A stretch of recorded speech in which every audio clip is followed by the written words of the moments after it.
Hi, Barry Eaton here, and welcome to Radio Out There. And this week we have Wendy Zammit, who along with her husband Victor run the Friday Afterlife Report online, and also medium Paul Hinson.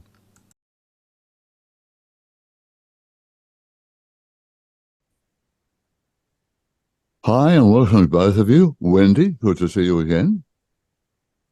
Lovely to see you, Barry. Always lovely to see you. And Paul, welcome to Radio Out There for the very first time. Welcome. Thank you. Now, just a bit of a word to introduce both of you to our audience. Wendy, a little bit about your background. I'm sure most people who are watching or listening will know that you and Victor run the Friday Afterlife Report, but a bit more. Well, we've been doing the Friday after. We've been afterlife researchers for, like you, Barry, for about the same time, actually, more than about 25 years. That's right, yeah. And that sort of started spontaneously with Victor was having some psychic experiences, afterlife communication, and we didn't know what was happening. We both have a background in psychology, and hearing voices is kind of like an alarming signal. So we were both academics, so we headed to the library. That was our first thing we could do, and of course there was nothing there. No. So in those days, 25 years ago, the only place you could go was the esoteric bookshop or the Theosophical Society. Right. So we got in and we read and we read and we read and we discovered, and we were astounded, and we discovered Arthur Finlay and spiritualism in England. And then we were very fortunate to meet David Thompson. And we started sitting in David's home circle and experiencing physical mediumship. And I know you did the same thing, Barry, but it just blew our minds. And we said, look, this information is not just for us. This is for everybody. The world needs to know about this. And I had a background in education and online groups. So we said, okay, let's start putting out a report every Friday free of charge to anybody who's interested. And that's what we do. We do a printed report, goes all over the world. And for the last 6 years, we've also been doing Zoom groups, thanks to the wonderful Zoom. We have we coordinate a whole suite of free Zoom groups for people. Anybody who wants to start a group can get in touch with us. We'll set you up, we'll train you, and then we'll publicize the group for you. So that's our mission, get the message out there. Yeah, and you certainly are. And we started about the same time, and we both now have an international following. So It's wonderful to know, isn't it? It's Paul, wonderful. Over to you now, Paul, and introduce yourself. I believe you've had some very interesting times in South Africa, and you have a background in mediumship as well. Tell us a bit about yourself. Oh, myself, oh dear. I was born too many years ago to remember. You don't remember being born? Oh, Paul, come on. No, it's the years I don't want to remember. Too many years. In the heart of the industrial England, and I was born of a spiritualist mother who was also a medium. And within about, in those days, everything was a home birth, by the way. And my mother said to me, 2 days after you were born, a large spirit man appeared in the doorway of the bedroom and said, "His name shall be Paul." Oh. So I suppose you could say I was named by spirit. And also my younger brother, who came 3 years later, was also named by spirit too. But it was a very meek and mild man that came to my brother. The man that came to me was a very boisterous man, but then I turned out to be a very boisterous child. And we lived in a house with relatives. It was a big 4-bedroom house. And I'm afraid I was not very well received because I was very noisy and disruptive. So my mother used to take me to the spiritualist church from between the ages of 5 and 10, largely to keep me quiet for an hour and a half. I think that was what was behind it. But nevertheless, I was always interested in my mother saying, "What did you see? What did you hear?" If she went on her own and I wasn't there. So there you go. But I didn't take too much notice of that until I was probably about 26 years old. And the story goes then I went to the local church. Now, I must admit, in England in that day and age, every little town, and there was a lot of little towns, each had their own church, and the mediums, you had to be very good before they let you take a platform. Believe you me, you didn't get deaf mediums like we have today. They were all good. The first one said, "Paul, you hear spirit, you talk to spirit," and I said, no, you got the wrong guy. I went the next week, a different medium said exactly the same thing. I said, "Listen, there's a conspiracy going on here. I don't know what you're talking about. I haven't got a clue."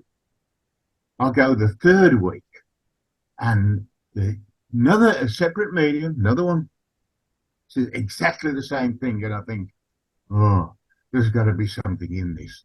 I better do something about it. So then I started to investigate spiritualism, notwithstanding that I'd got, background from my mother and the family, and that resulted in me sitting for development. And after about 12 months of development, I was taking a platform in England. And that's where I started. Yeah. Mm-hmm. But I must admit, I had a very deep experience in introduction to spirit people. I'll tell you that story if you like. Yeah, all right, fair enough. Like to hear it? Yeah, well, during that development period, I'm a metallurgical engineer, by the way, and I was in charge of a steel rolling mill. And they put me in this big office all on my own. So lunchtime, I used to sit there with a cup of tea and a sandwich and pretend to go to sleep. Well, I wasn't going to sleep, of course. And on one occasion, I saw an elephant in the room. And I looked at this elephant, and as I looked at it, I saw a young boy. And he was as brown as a berry, and he was just wearing like a sarong, that's all.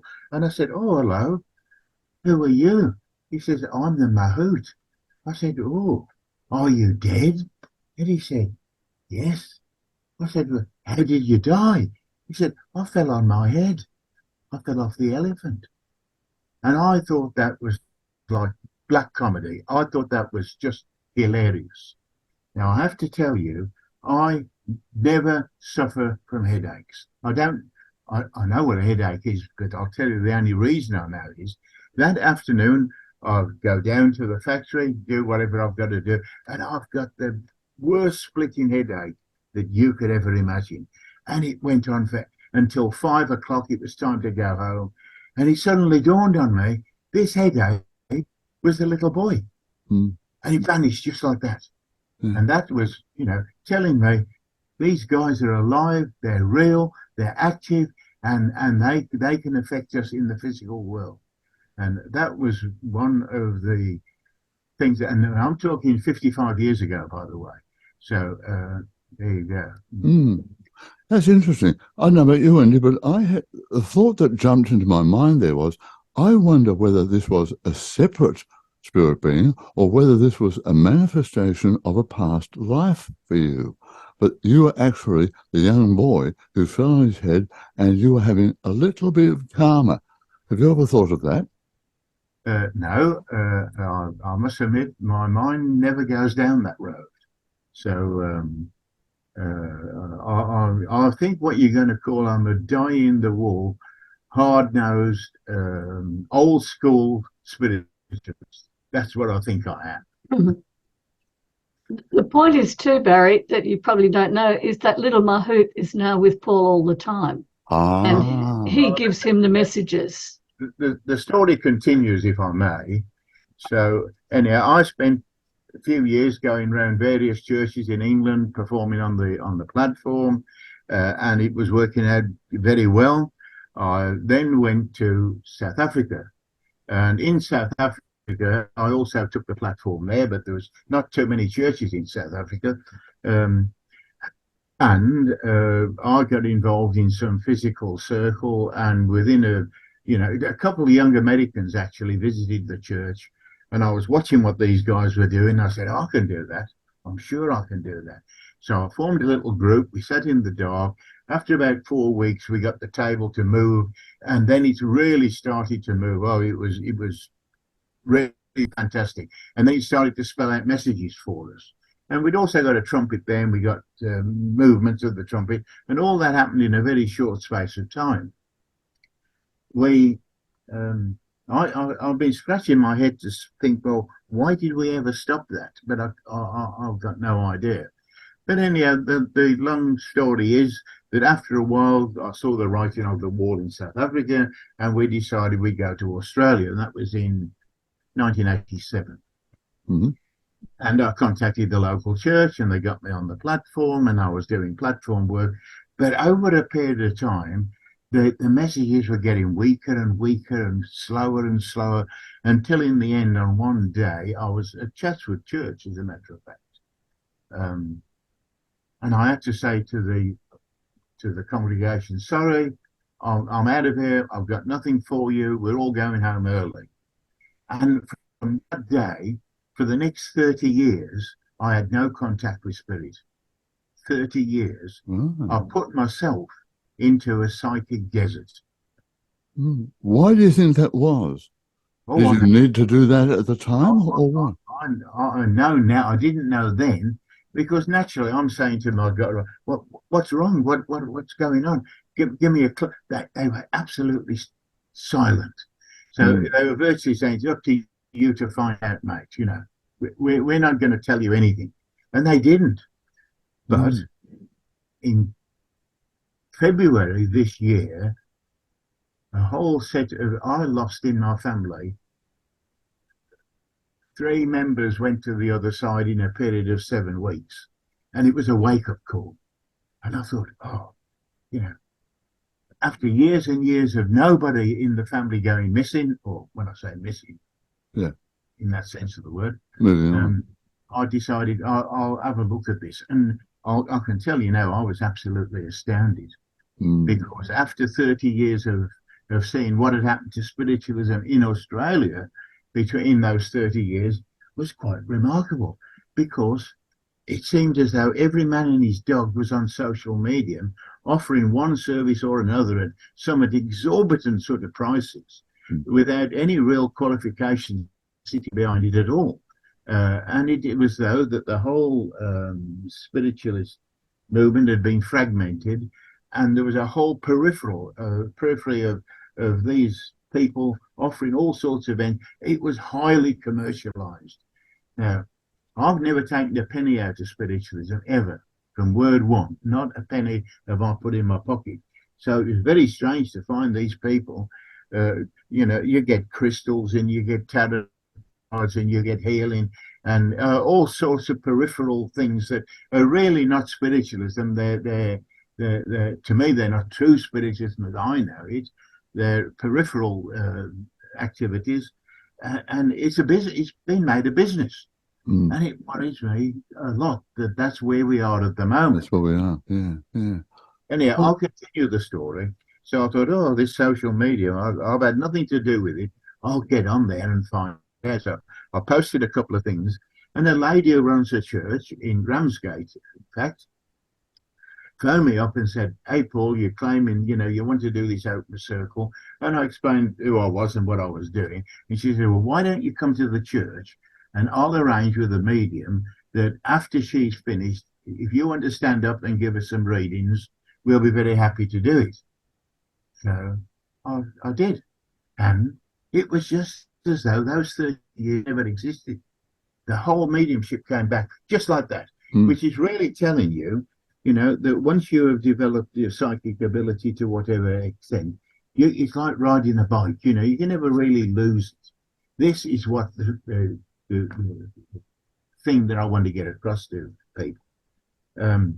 You might not ride that bike quite as well. You might get thrown in the deep end and you might not swim as well as you did, but you're not going to drown. And that is where I started, to the point that now we've recently opened. You might ask, why is an 86-year-old man opening a new church in this country? And the reason is very simple. I'm trying to make up for 30 lost years. I know I'm never going to do it. I know that. But that doesn't stop me from trying. Because if I don't try, I can't live with myself. No, fair enough.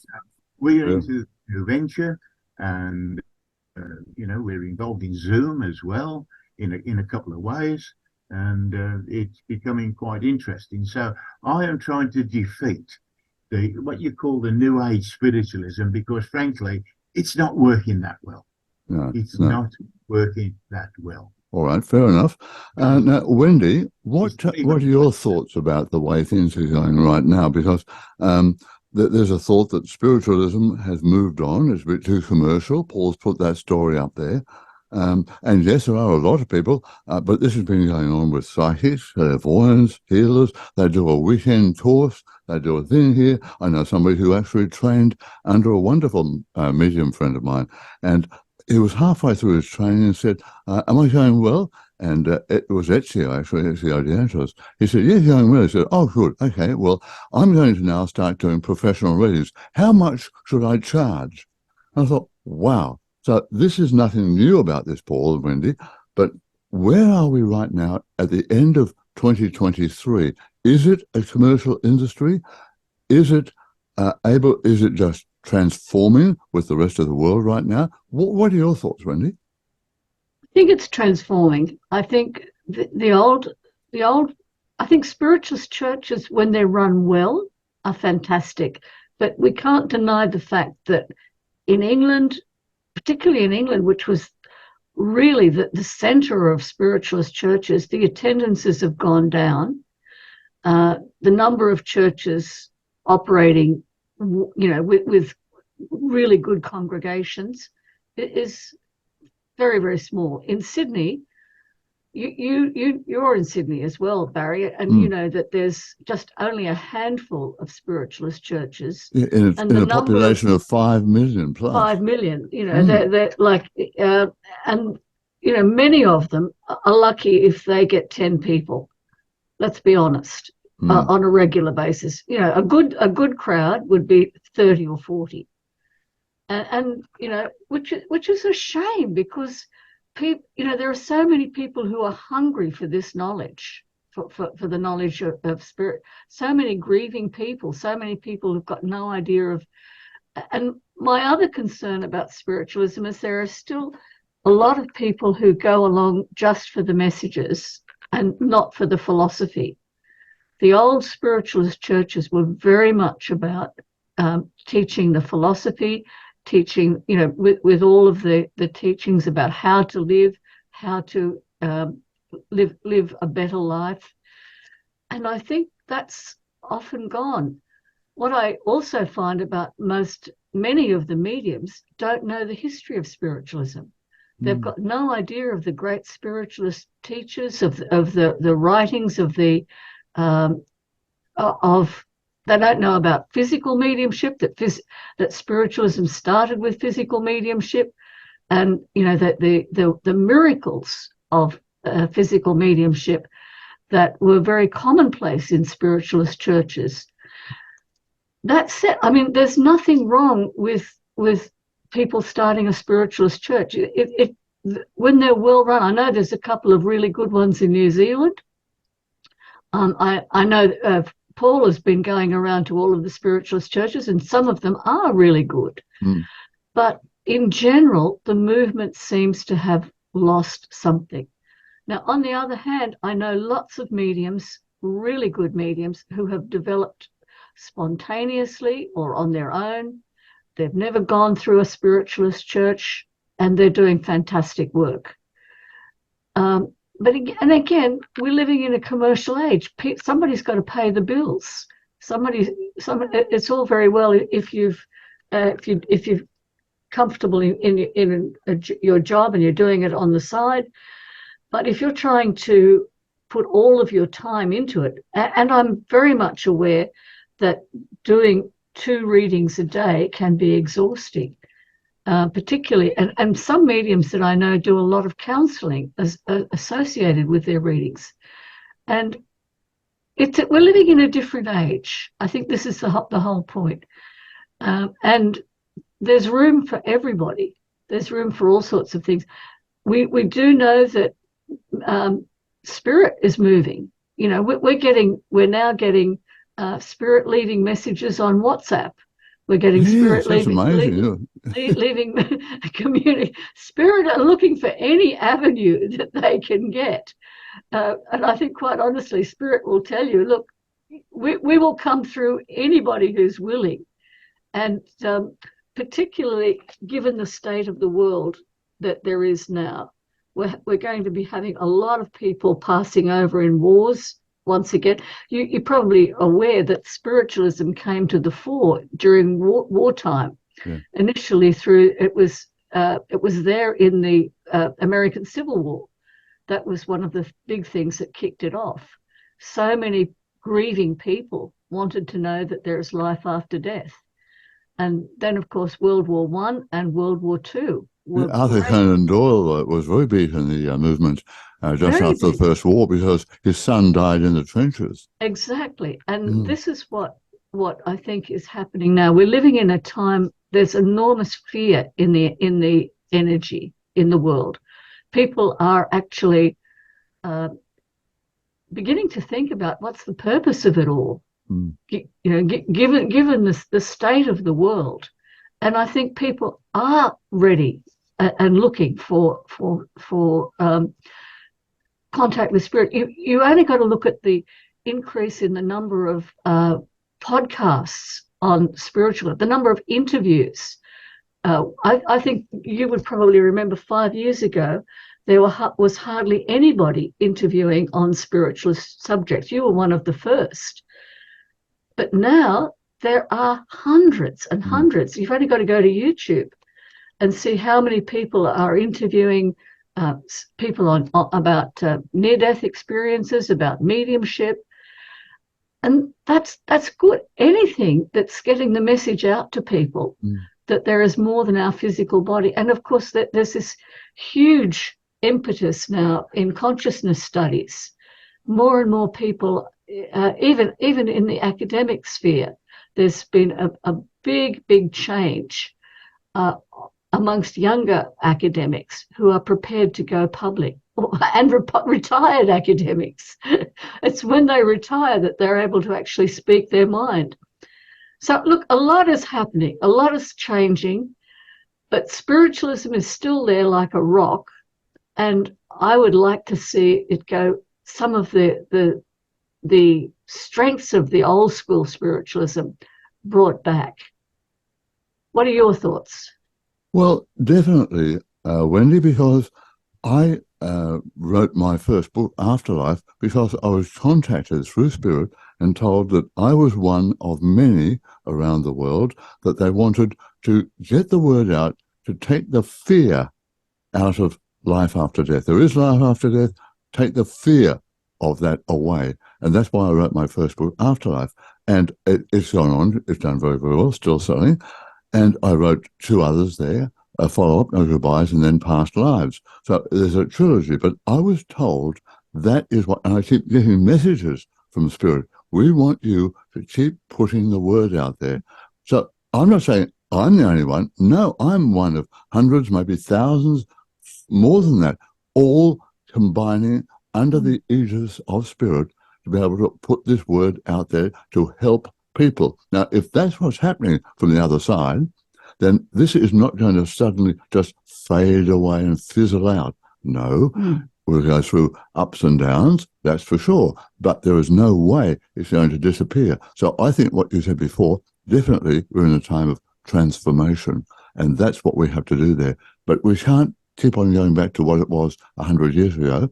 We have to move with the times because, yes, people now stare into phones and things all the time, and there's time is a problem for so many people. We have to move with the times, but, and I'm here with you, Paul, on this, we have to maintain high standards Because I've seen so many mediums giving demonstrations that just rattle on. Now, I've got this lovely old lady here now. Oh, yes, she's got grey hair, she wears glasses, and she's doing some knitting. Now, can anybody identify with that?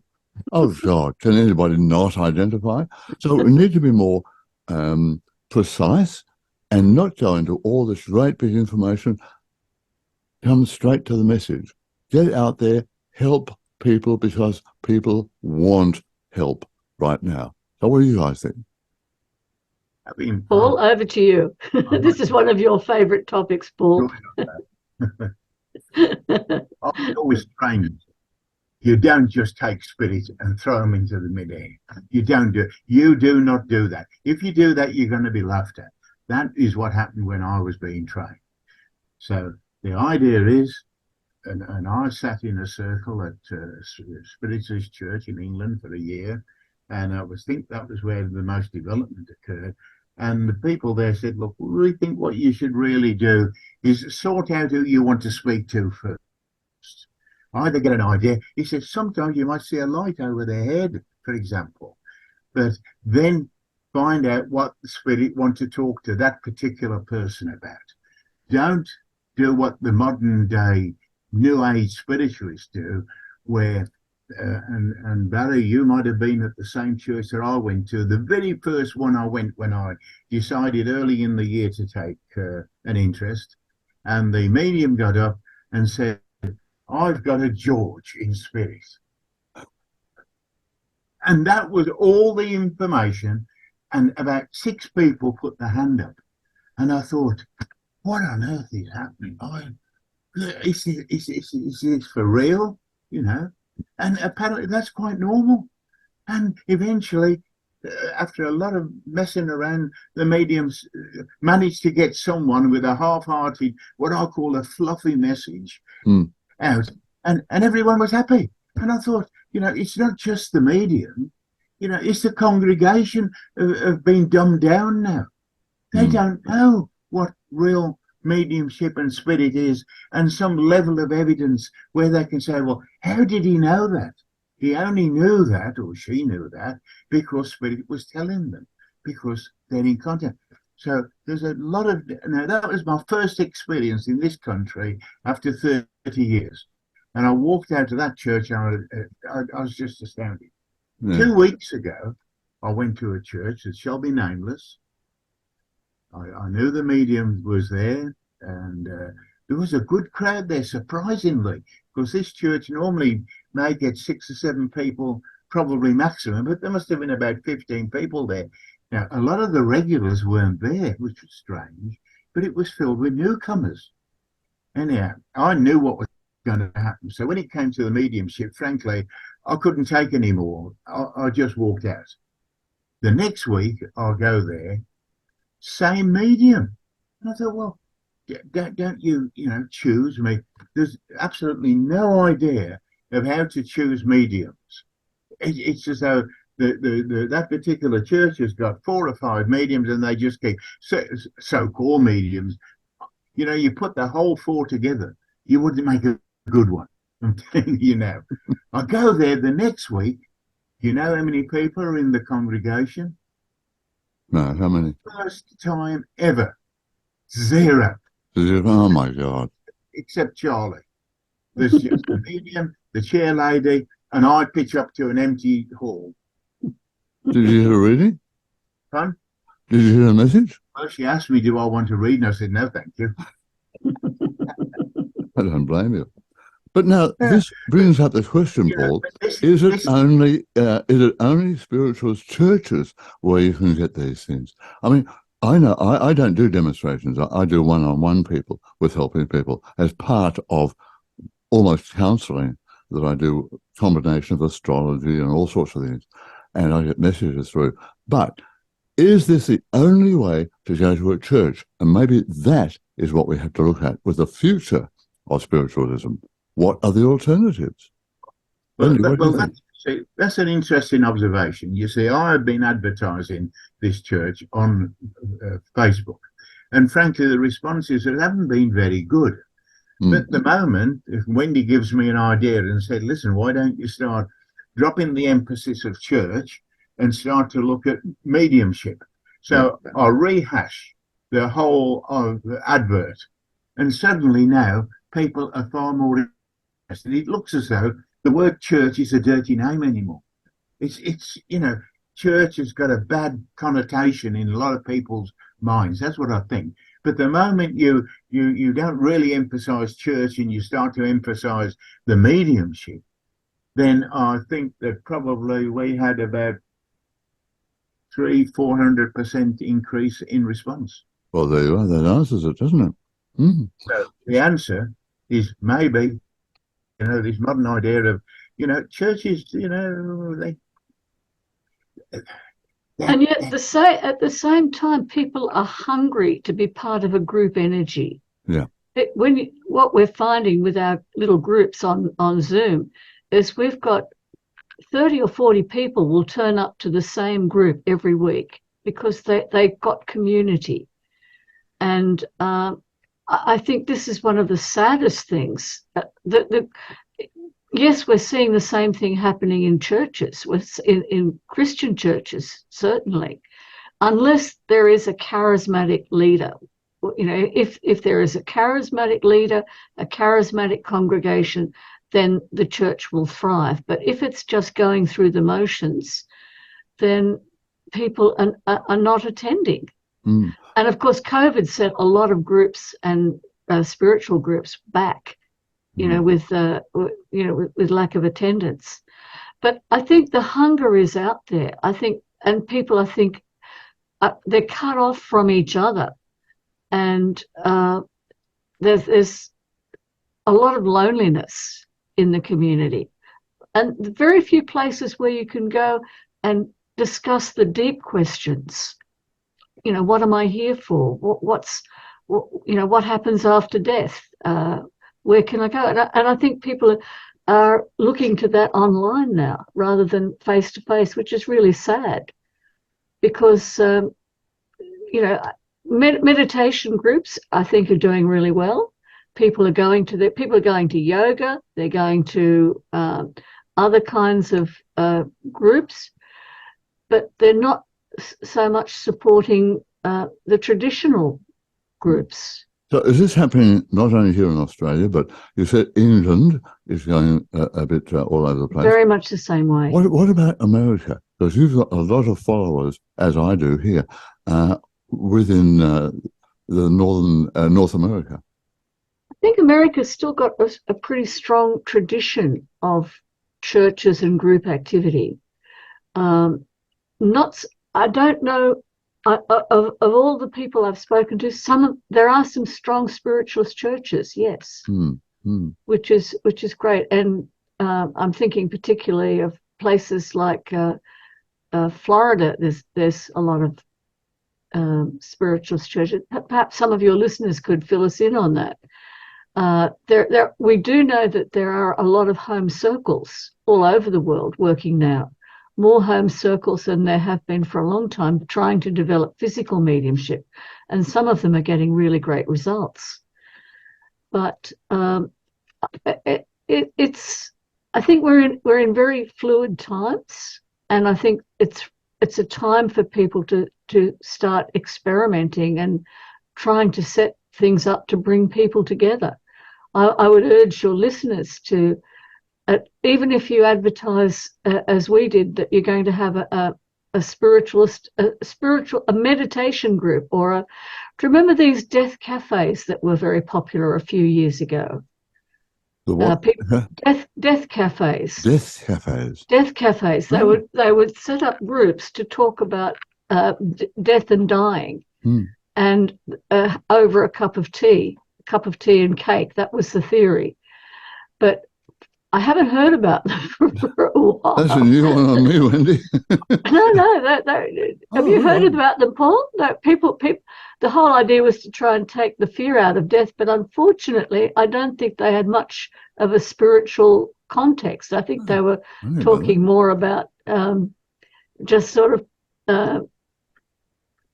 almost like the compassionate friends, like just facing death rather than putting it into a cupboard.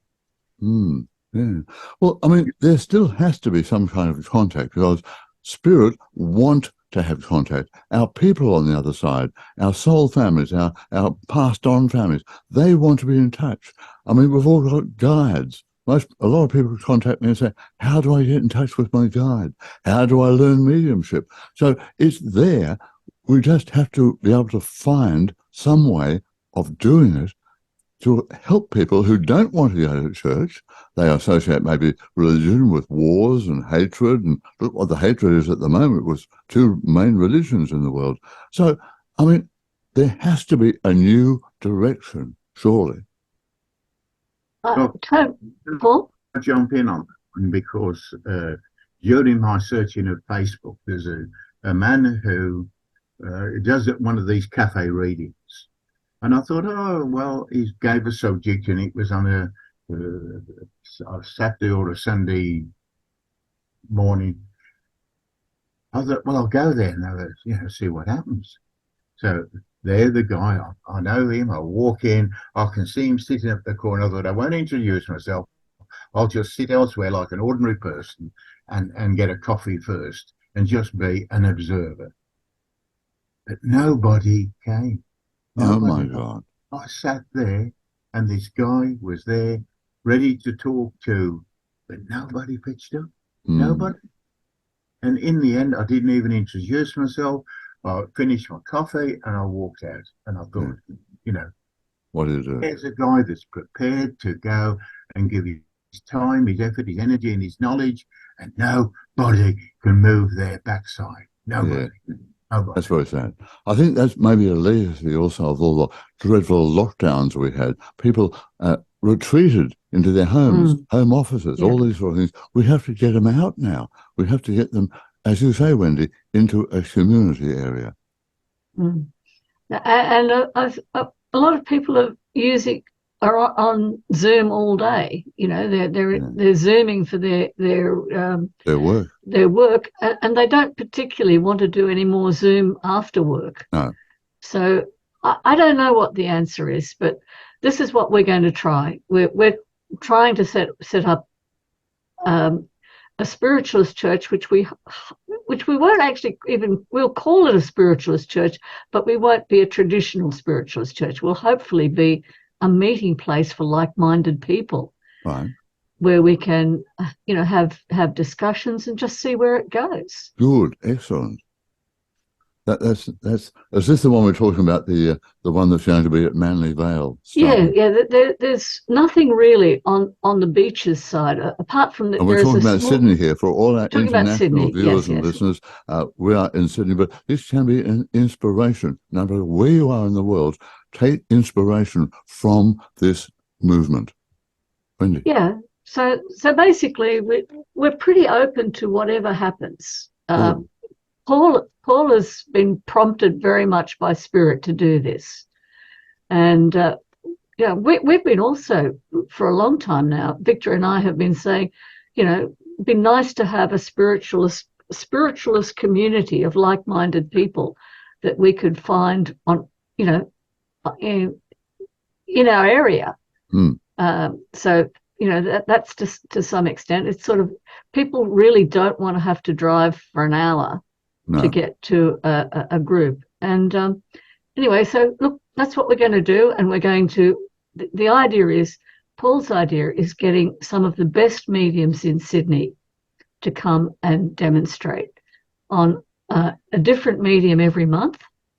And we're also going to do two Friday nights a month. We're going to do the same thing on Zoom and bring in some of our international contacts.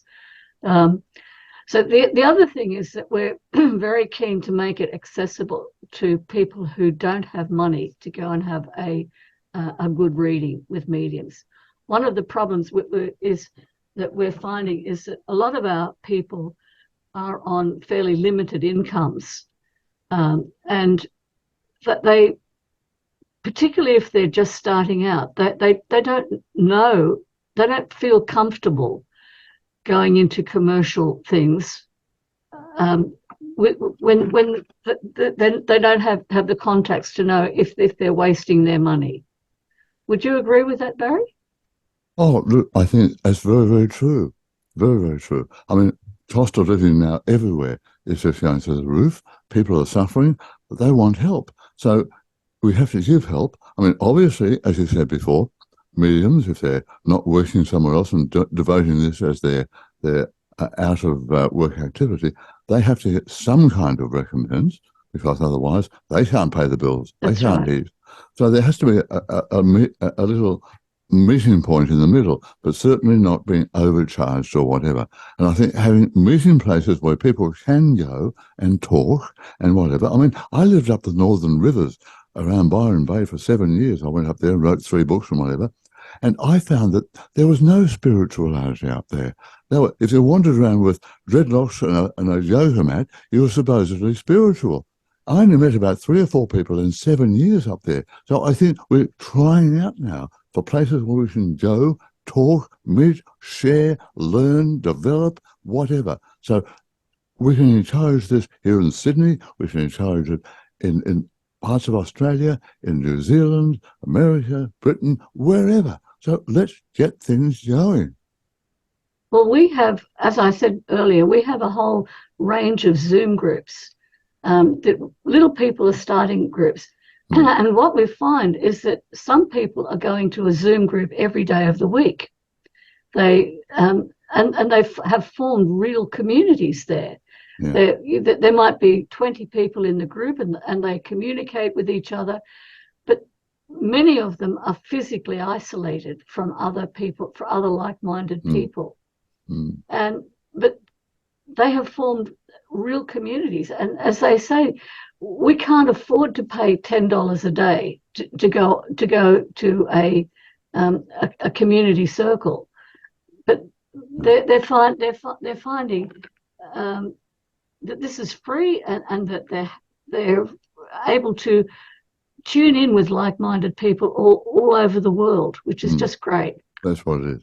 Now, time has beaten us here, but now you have a wonderful new demonstration of mediumship, as you said, starting on the 1st of December, and that will go, we go to air with our chat here the very day it happens, but it's an ongoing thing. So if we can put up a contact where people can find out about this and be in touch, I'll put it up and I'll let people know a lot more about that as well. So look, thank you so much, both of you, for being part of, I think, just the beginning of a discussion about where we are going, because it can help so many people. And I Absolutely. Very quick, funny story. Very quick. We're running out of time. All right. Very quickly. A lady came to me and said, listen, I want to come to your church, but can I bring my dog? I said, of course you can. He's got a spirit too. That's very, very true, Paul. Thank you so much, both of you. And we'll be in touch. We'll keep on letting people know what's going on. Thank you both, Wendy and Paul. Bye now. Thanks, Barry. Okay, thank you, Barry. Bye-bye. Bye.